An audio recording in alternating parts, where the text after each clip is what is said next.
It was snowing this morning. It's kind of stopped now. It's just still on the ground right now, though.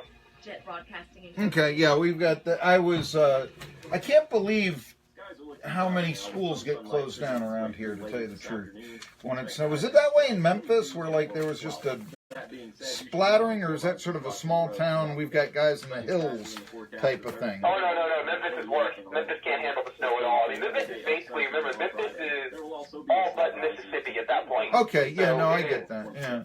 No, I get that. Yeah, it's brutal hot. Okay.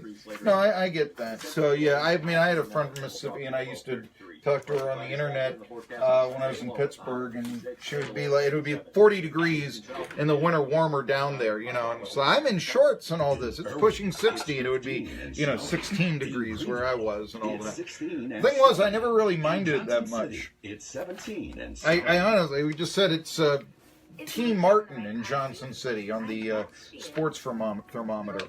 There you are. Let's see. I was reading on the show yesterday your story about losing Dorothy doesn't mean that he's the starter. And so we'll begin talking about that, the old stuff about Jennings and all this. So, okay, yeah, that'll be good.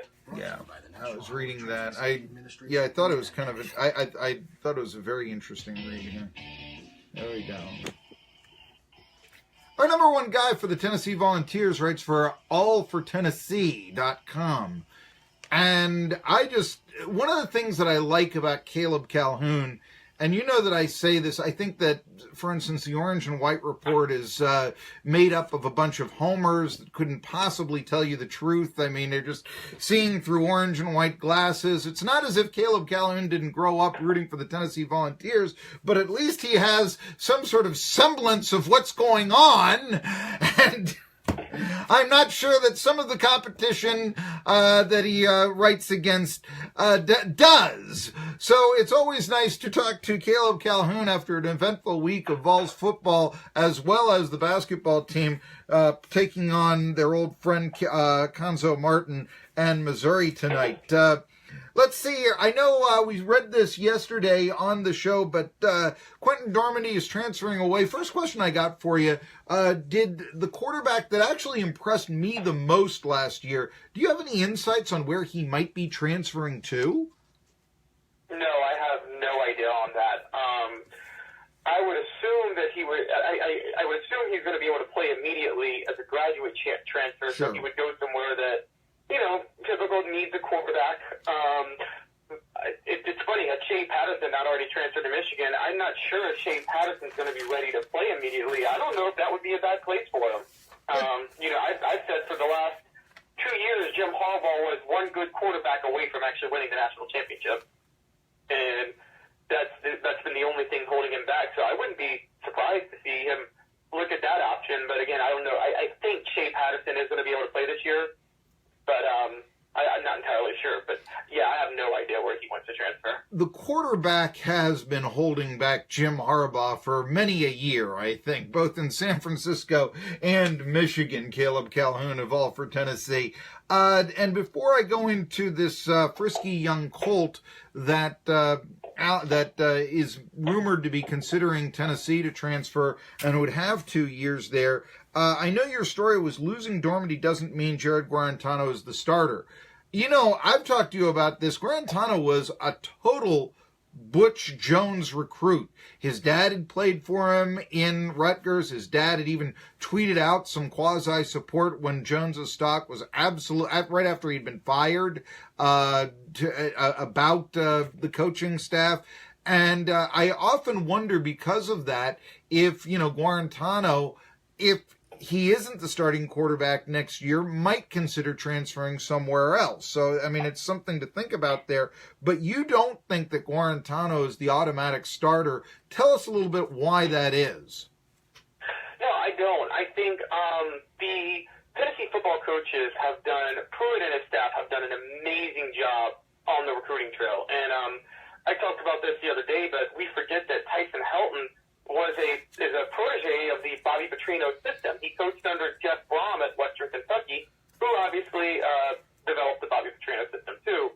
And even though Lamar Jackson has been a star under him the last 2 years, the reality is that system is more beneficial to pro-style quarterbacks who have a big arm, a nice deep ball, and are deadly accurate. And I mean, I haven't seen, and so I think it's not so much a knock against Eric Garantano, although he did struggle at times with accuracy last year, as much as it is the guys they are going after. So JT Shrout is there.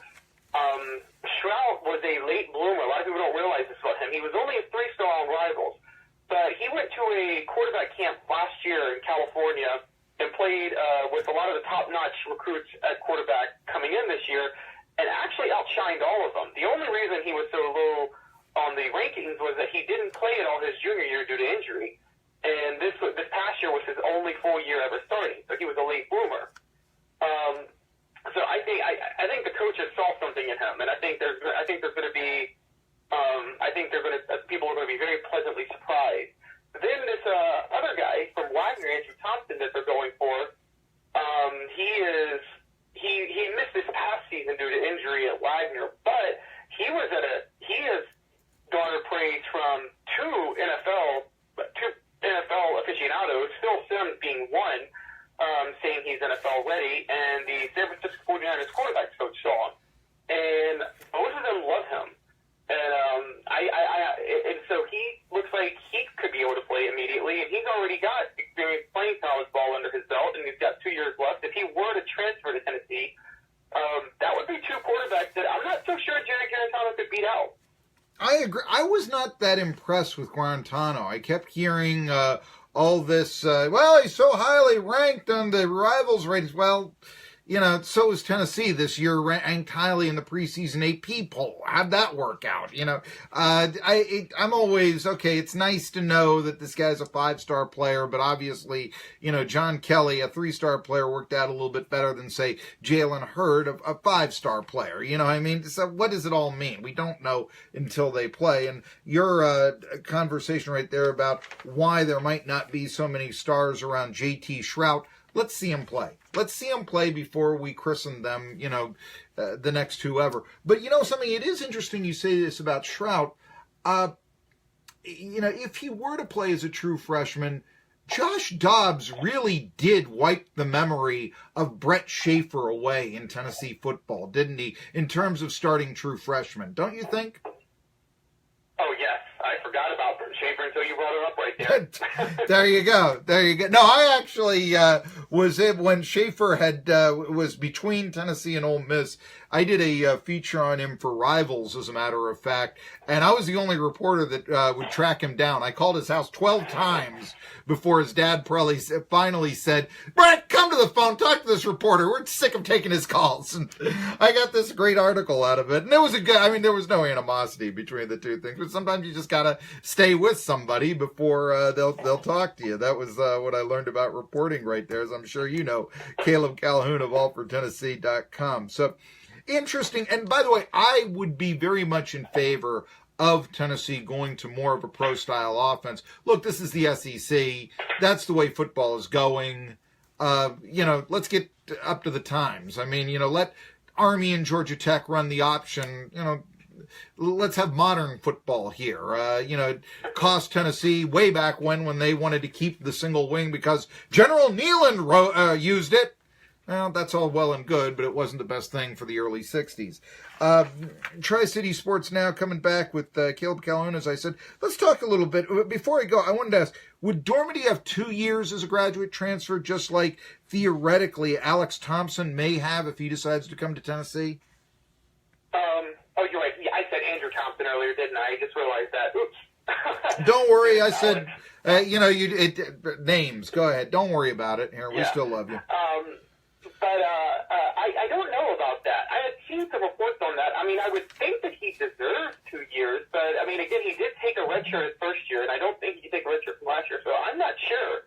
I think he might only have 1 year left that he'd be able to play. I mean, he's a senior now, but if he's a grad transfer, that's what I'm curious about, yeah. Would he have 2 the way that Thompson would if he comes in? You know, so we're not sure about that. We'll go and check with that and do some research and come back with it here on Tri-City Sports Now. But let's talk about what possibly is the future. Now, of the schools that were courting Thompson from Wagner College that Phil Simms likes so much. And remember, he was a walk-on at Wagner, so he really is a late bloomer, and it goes into where I can say, what do the recruiting rankings all mean? He's a great example of this.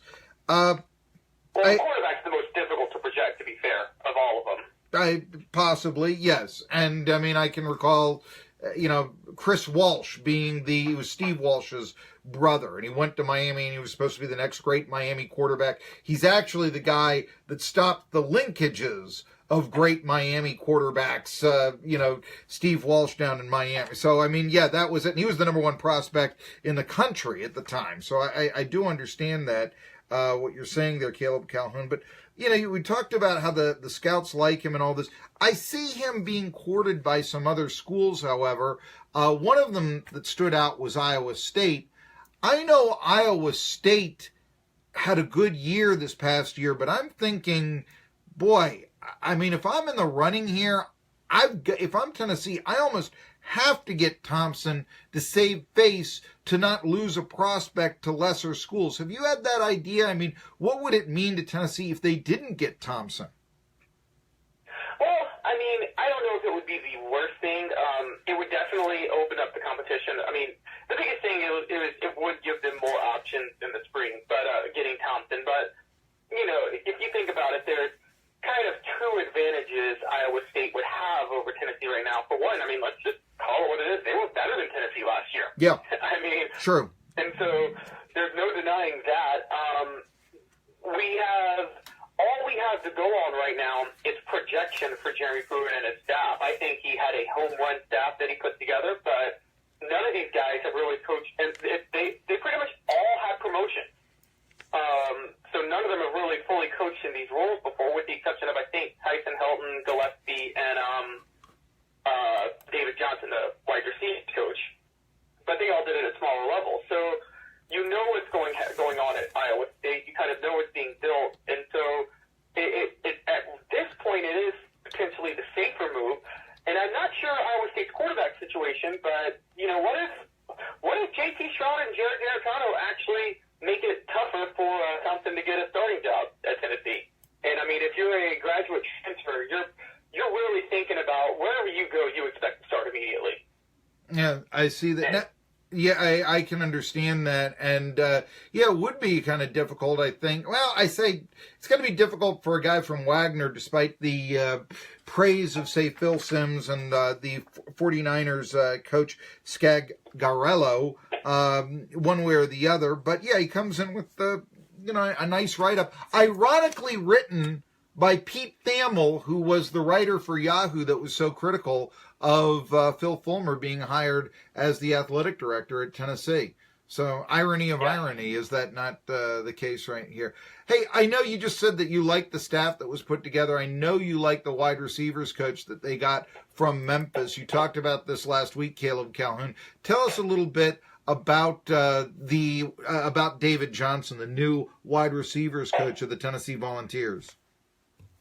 Well, all you got to do is plug in the tape of the Tigers passing game this past year. Now, don't get me wrong, they had a great quarterback in Riley Ferguson, but had a receiver in Anthony Miller who had 18 touchdowns, 1,500 yards, just ridiculous numbers. I argue he had as much to do with their success or even more than Ferguson. And this was very unique because, at the smaller levels, you still see a lot of the spread going, and Memphis doesn't run a standard pro-style offense, but, I mean, they run elements. I mean, Mike Norvell came from Todd Graham's system at Arizona State, and, when you have – you need elite receivers to run that vertical – to run that system that's just pretty much based on vertical passing routes the whole time. And Memphis had that. They had one go-to guy. They used it, so I think David Johnson is a great pickup. I've always been a believer – and I know, actually, I always felt this was a problem with Butch Jones, with the exception of the 1 year where Josh Malone and Juwan Jennings kind of led everybody. I don't like 5 and 6 receiver rotations. I've always been a believer in one major go-to guy, maybe two. And I think if you look at Tennessee football's history, during the Manning years, you had Joey Kent, and then you had Marcus Nash, and then you had Peerless Price, but there was not all of them were dominating at one time. Joey Kent was 95 and 96, and then Marcus Nash in 97, and then Peerless Price in 98. There was always one clear go-to receiver. And either gets that rapport with the quarterback. I get exactly what you're saying right there, Caleb Calhoun of All for Tennessee. One final football note. The first game of the year next year, Tennessee-West Virginia. The opening line has been established. I don't really think this is a surprise because West Virginia, I've actually seen them been picked in the top 10. But West Virginia in Charlotte, the Mountaineers open up as a 7-point favorite. They come back, they return Will Greer, their quarterback, and speaking of a tandem with a wide receiver, David Sills and Greer, they've got something going there with the Mountaineers. Any surprise there with the 7-point spread in favor of West Virginia? I'm a little surprised. I did think West Virginia on a neutral field, all things being equal, would be favored, but I gotta say, I know that it's not that far from West Virginia either, but I got a feeling that Tennessee's going to pack the stadium in Charlotte. I think Vols fans are going to have a significant advantage over West Virginia fans. I could be wrong on that. Well, this is one of the things. They packed Neyland Stadium for Georgia and still lost 41-0. I know where you're going and all this. I just think, although perhaps what we saw with the NBA, where Rockets players are going after the Clippers because of things that were said on the bench, I really think that, they'll be yelling at the Mountaineers. They're not as worried about that as if Ty Chandler can break out a long one. I mean, that's always been my philosophy. So you're not in favor of home field advantage? Not as much as I am I know what the stats are and all this, but, I really think that a coach, even in high school, that uses, it's a tough place to play is just making excuses. Yeah, I think that's a fair point.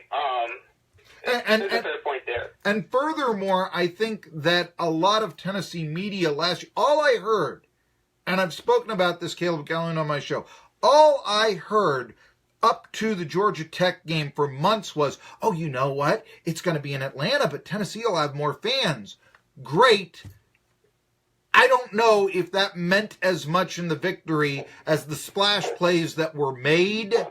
And frankly, I think that there was so much conversation about there's going to be more, fans there than there will be of Georgia Tech, that people failed to look at the shortcomings of the team coming in. And I just think in that case, the media was not doing their job. I mean, they were cheerleading at that point. Look at all the fans that they'll have. And interesting point. It will be interesting to see if the Mountaineers or Tennessee will have more fans in Charlotte. I get that. But in terms of a factor, they'll be yelling at the Mountaineers. I kind of think Will Greer will be able to handle that. I honestly think. There's a bit of a caveat to this, which I would submit. Because we're talking about the Vegas line, and we do know that Vegas has a history of moving the line based on who's quote-unquote at home. Yeah, certainly. You get 3 points. You get 3 points. Sure. Yeah, exactly. And the other thing is, I will say that West Virginia might be one of those schools that could struggle a little bit more on the road. And the reason I say that is that, if I'm not mistaken, with Holderson's air raid, they do run a lot more no huddle when they have a better quarterback. And I think no huddle could be the one time where a road crowd can affect you a little bit if you have trouble, getting your players lined up, getting the play called off, getting the snap, just little things like that. Mm-hmm. Could affect a few plays. But you could be right. It's still it's mostly going to come down to the talent. But again, if you look at recruiting, Tennessee still, even right now, has more talent than West Virginia, technically. I just think West Virginia is.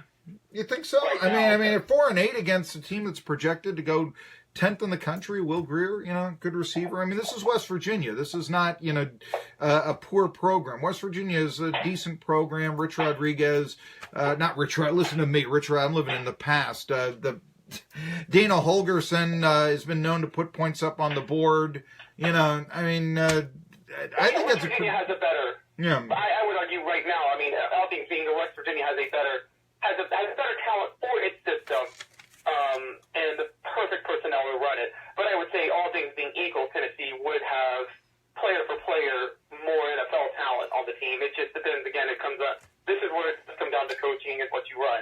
I'm not sure after 4-8. I think that, there are really only two guys on Tennessee that really impress me that much, that are coming back, and that's Smith and Chandler, to be honest with you. I know that I'm reading the 10 building blocks and all that, but, there's a reason the team went 4-8.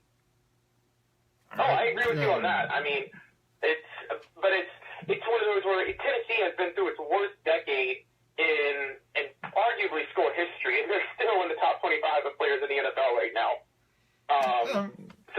How many of those are? Yeah. I agree with you about a Khalil McKenzie, for instance. I think he's going to be a massive bust in the NFL. I mean, he had no accomplishments at Tennessee whatsoever. Mm-hmm. But there's, if you look back, Tennessee's had over the past 10 years, Tennessee's had a lot of players that you never would have thought would have done well in the NFL. And it turned out they are very successful, and then you look back and you're like, well, geez, what the heck was the coaching staff doing not using them right? And that even dates back, I mean, it's unfortunate to say this, but it dates back to the end of the Fulmer days. I remember Arian Foster had a horrible senior year at Tennessee. Yeah, and he dropped down to number 7 in the draft and did quite well there and such, yeah. Juwan Jennings is back in school. What do you think about that? Well, I mean, it sounds like that, based on all the reports, it pretty much sounds like he is back on the team with stipulations. I think this is fair. I think me and you had talked about it, that the previous coaching staff never should have had the right to kick him off the team, and I think we both agreed that, well, it's not like he was spouting off lies about the coaching staff. It kind of seems like he was telling the truth. But what I would still say there has to be stipulations, because the only rule in all this is, I get you can be emotional, but you just can't be that stupid if you're Juwan Jennings.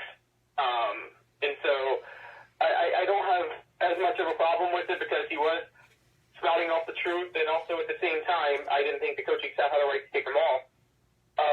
But sometimes it boggles my mind how players can't exercise basic common sense.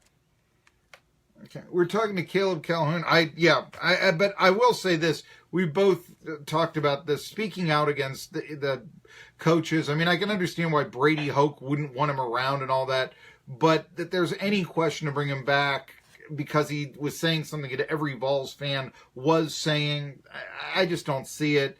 If I was going to kick him off the team, it would have been for his marijuana arrest.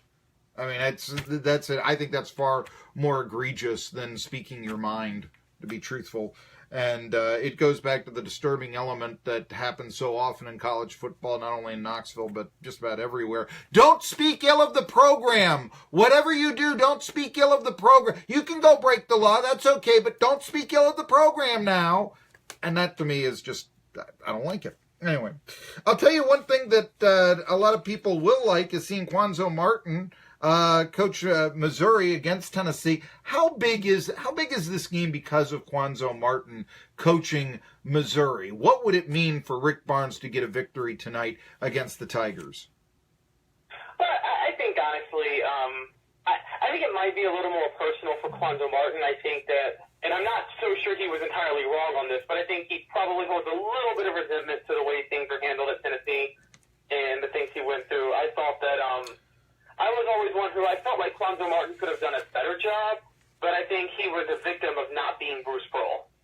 And I think he got a lot of backlash, unfair backlash for that while he was there. So I think it's a little more personal for him. I think Barnes and Tennessee, for them, it's a huge opportunity. I mean, you're playing Missouri on the road. This is a very solid Missouri basketball team. It's a chance at another quality win. I mean, it seems like every SEC win is a quality win this year.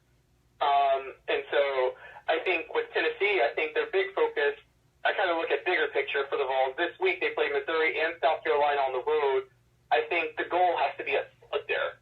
If they can get one of these road wins, they get out of this week 4-3, and then next week they get to host Vanderbilt, which should be the only fall out of that victory in the SEC, and then they should be 5-3 headed to play Iowa State in the SEC Big 12 Challenge. So I think it's not so much this game. I think it's just this week between Missouri and South Carolina on the road. If they can get a split, they should be happy. I understand that very much, and of course, although South Carolina, they beat Kentucky last night, but it's not the Gamecocks that went to the Final Four last year. I mean, it's a little bit weakened there, so, splitting there. My final question there that I want to ask, splitting there is an interesting idea that you give there. I think a lot of Vols fans would like, the 2 victories and all that. They'll last for the entire order, but I understand where you're going with that. Slow and steady wins the race. I do want to ask this, though. What do you think if Martin had not left Knoxville? Do you think that the Vols would be a nationally ranked program now, as they are with Barnes, but they wouldn't have had the struggles that they did in the seasons between Martin and this one? No, I actually think it would have been just as bad, Okay. mainly because I don't know whose fault this was, because sometimes you and I both know this. National perception of program can kill recruiting. Sure. And when Martin had that final year and there was all this hot seat talk and that petition to bring back Bruce Pearl, I think his hands were tied. He wasn't able to recruit anybody to come to Tennessee for the next year. I mean, if you're a college kid and you're seeing that, why do you want to go to that? And so Tennessee's recruiting class, people forget that after the Sweet 16 run was awful before Martin left. And I think that he wouldn't have gotten the recruits. He would have lost some key talent, and the team would have just fallen apart the next couple of years, and he probably would have been fired anyway. So I thought he made the smart move to pull for Cal because of that. Mm-hmm. I think I don't know if the struggle would have lasted as long, because let's not forget Donnie Tyndall came, and he was putting together a good recruiting class, and then we saw, and then the backlash with all of that happened. Sure. And so those recruits ended up going elsewhere, and that's what really handcuffed Rick Barnes when he first took over. Was Tennessee basically essentially had 3 years without a decent recruit come to the program. I will say, and despite that, one might make just the argument that Rick Barnes has, with a little help from Butch Jones, turned the Vols into a basketball school. I'll leave you that. Yeah. Anyway, hey, Caleb Calhoun, he's the guy that really knows Vols basketball. He also knows football, even if I do think he's underrating the West Virginia talent and overrating the Tennessee talent on the football team a little bit too much. But we'll find out more about that in Charlotte in a few months, I suppose. Tri-City Sports now coming back. I've got some games that have been postponed. I'll tell you about them after this. Okay. Thank you so much. Yeah, no problem. Thanks for having me on. By the way, as it gets to the heart, next week we have to talk a little Lady Balls. They're in the midst of brutal. Yeah, I know, and they've been